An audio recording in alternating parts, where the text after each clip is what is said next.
The last book that I read, I actually just finished it. There's a quote that I want to open up with. It says, "Sweetheart," her mother says, putting an arm around her, "he was just a man. He was your husband. But that's all a husband is. Just a man.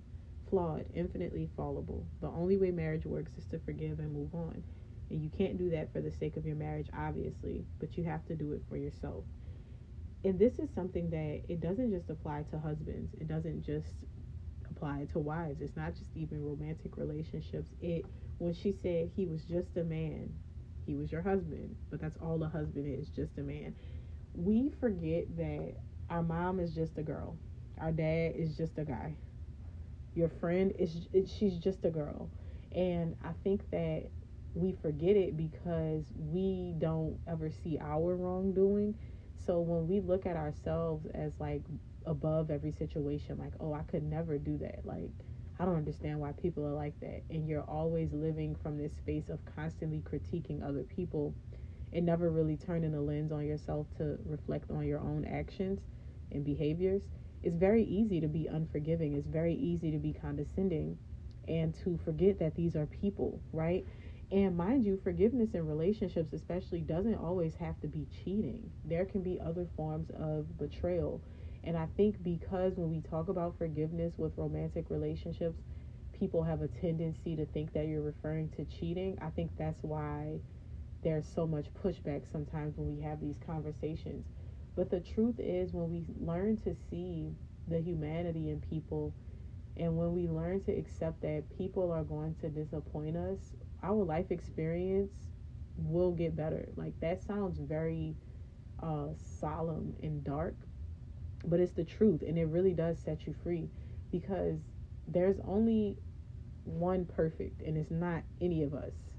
It's Yahuwah.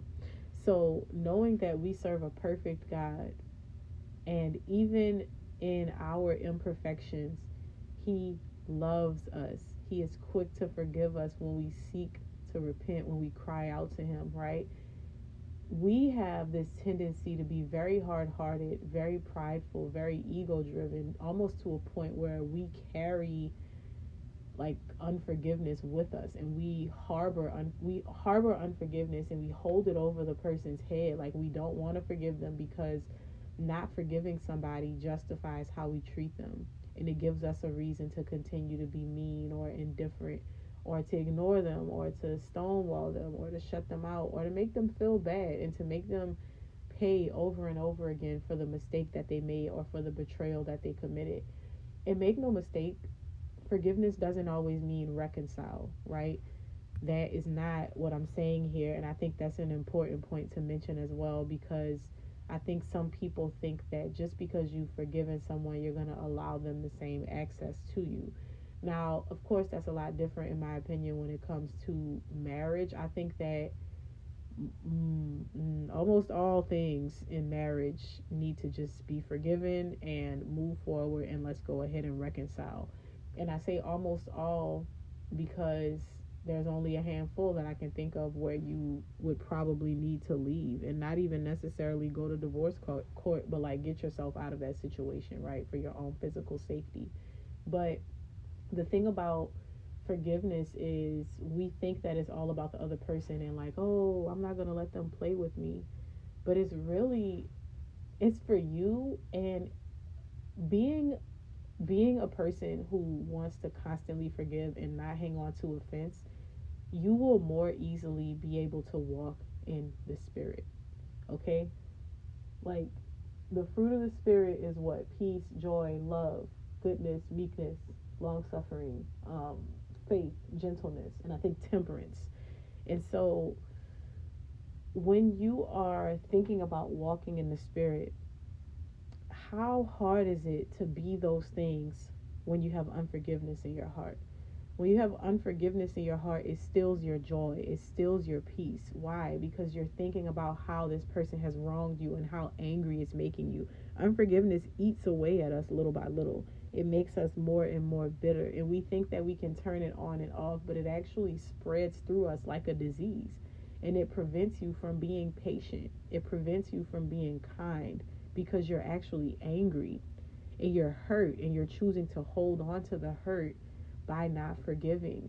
And so The thing with unforgiveness, what I mentioned when I said that it helps you to hold on to this indifference, and it helps you to hold on to this offense for the other person. This is what I mean by that. So somebody cuts you off in traffic, very mild example, right? If you were already angry about something else, you might be even more angry. You might be so moved to catch up to that person and like make eye contact with them as you pass them, or like tell them really heavily just so that you can, I don't know, make them feel as angry as you feel right now. But you're acting in offense. This person has done something very normal, very common, and you could have just let it go and kept going on about your day, but you chose to take it personally and you chose to be offended.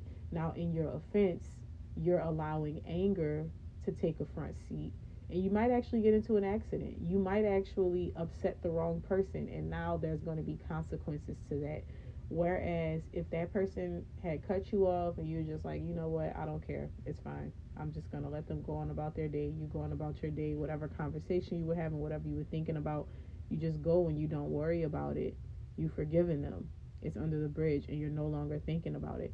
It's so much easier for you to go and be kind and to be loving. But what happens when we're already snappy and we're confronted with more stress, more tension? We blow our fuse. We start shouting at everybody, right? We get upset. We can't manage our emotions anymore. And these are things that pull us out of our ability to walk in the spirit. And so forgiveness is not just oh, that's what I'm supposed to do. I really believe that forgiveness is pivotal for our walk.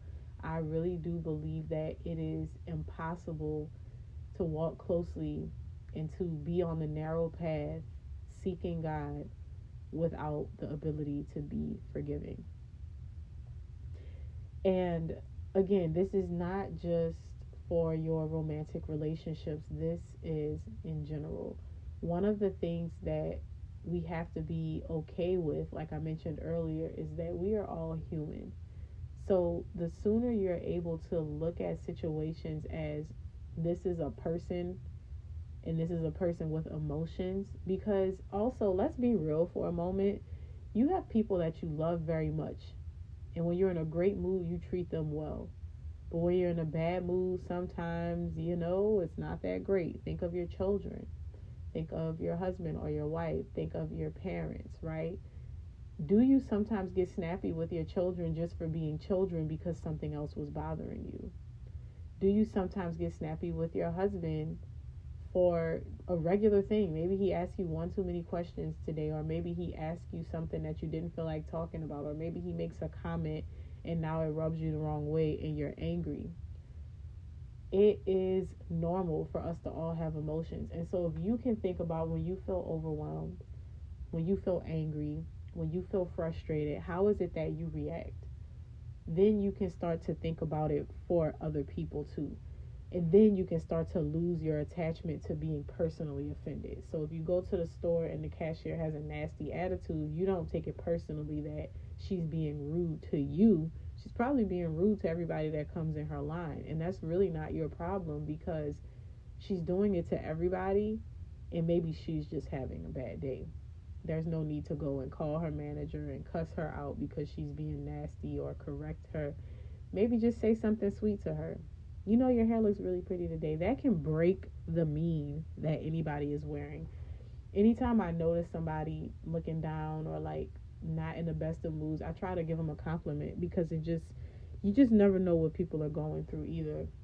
And you never know what you might say to another person that can make or break them, or that can really change the way that they are, or that can turn their day around, because most of us are so individualized and most of us are so self-centered that we actually don't stop and care about other people. We just care about how we were wronged or how we're so offended.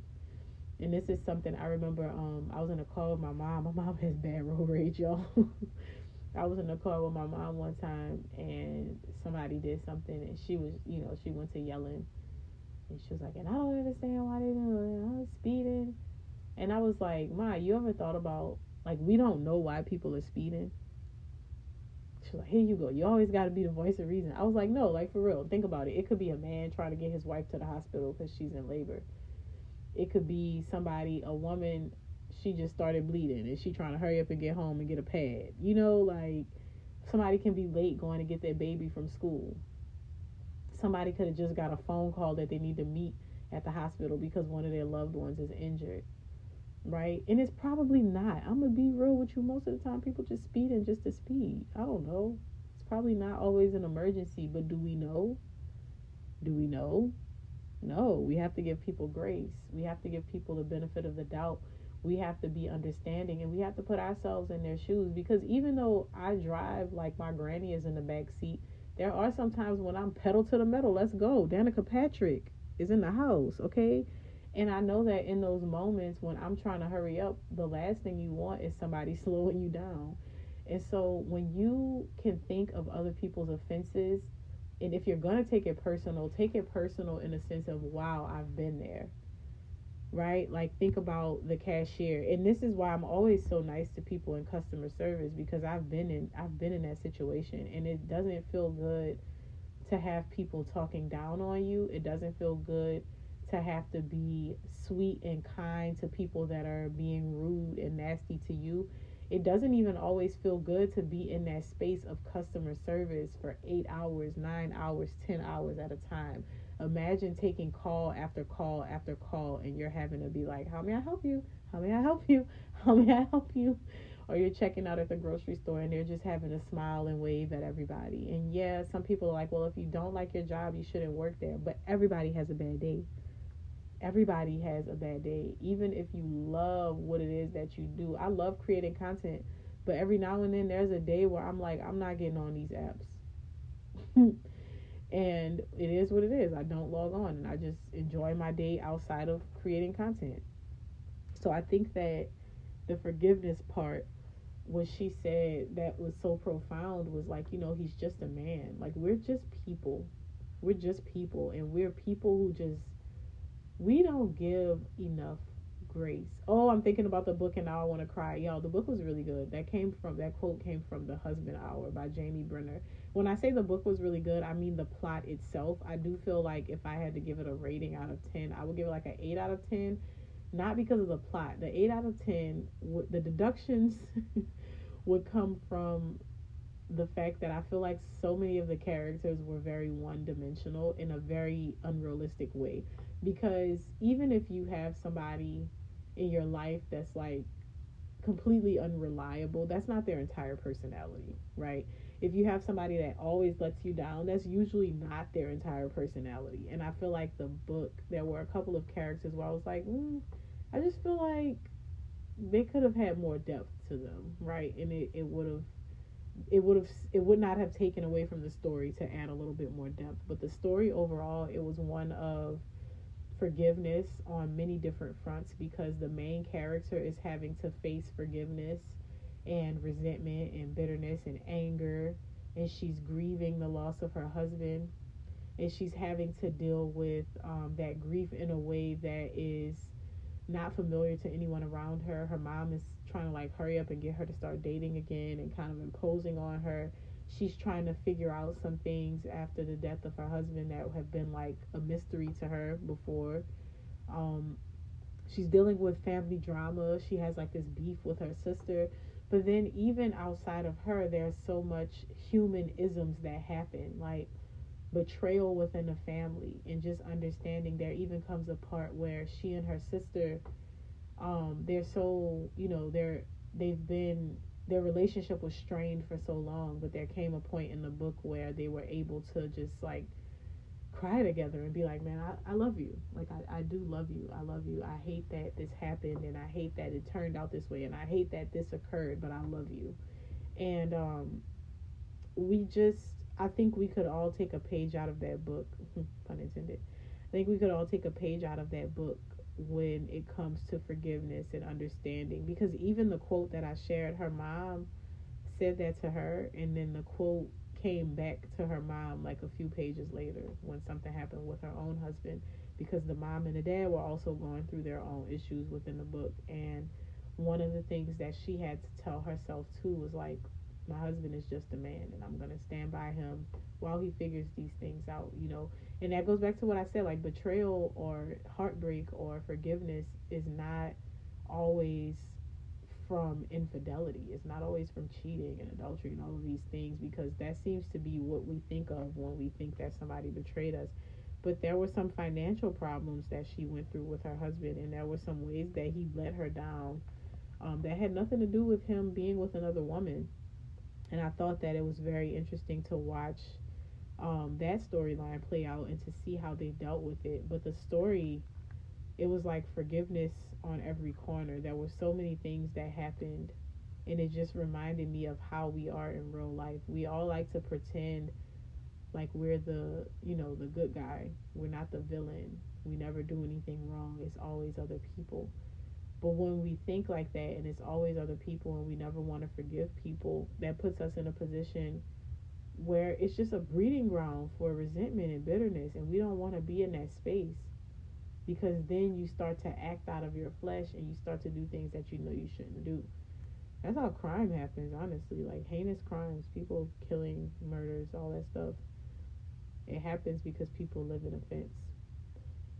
So, that's all that I wanted to share today. Like I said, the name of the book was The Husband Hour by Jamie Brenner. I may do a book club on this one.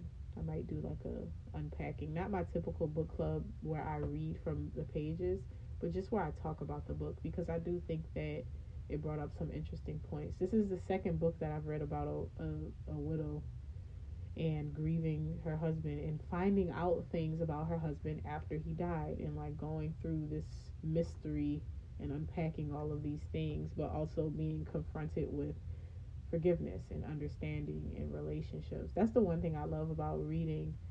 I think that most of the fiction material that I read, it often does confront the the fact that in relationships people are flawed, and it often confronts that you just have to be understanding, because there's often in fiction books, there's often a letdown. Somebody's let down, somebody's disappointed, and that person that disappointed them is still forgiven and they try to move forward as best that they can, or that person has some level of understanding. This one was like, oh my goodness, it was too much. It was like craziness at every corner, and it started to like from the time that you start reading the book, you are interested and intrigued and you want to know more. So I think that she did a great job with putting the story together and mapping out the events in a way that was intriguing. It was not your ordinary tale at all. It was the guy was high profile. He was a professional athlete who went to the military and died in combat. And so his story and his wife's story was very high profile, but even in that high profile story, she started to live a very regular life after he died. And even in her life being as regular as it was, there was so much drama and so much that was happening. But not drama in like a housewives or reality TV type way. Just, well, kind of, it was. It was a mess at times. But drama in the sense of it wasn't in front of the cameras all the time. It was like just a lot happening, and then finding out this and finding out that. And I don't want to talk about it too much because I don't want to spoil it for anybody that wants to read it. It's a very quick read. You can probably finish it in a couple of days with some invested time. It was maybe like 300 pages, but you'll be very intrigued from the time that you started. But anyway, the purpose of this podcast was to encourage you to be more forgiving, to start to let things just roll off. Because the more you hold on to unforgiveness and bitterness, the more it's going to impact the other aspects of who you are. It's going to make you more bitter. It's going to make you more angered. It's going to make you easily stirred up to strife. And we know that's for the foolish. We don't do that. Read Proverbs, okay? So that's all that I wanted to share with you today, friend. I will talk to you in the next podcast episode.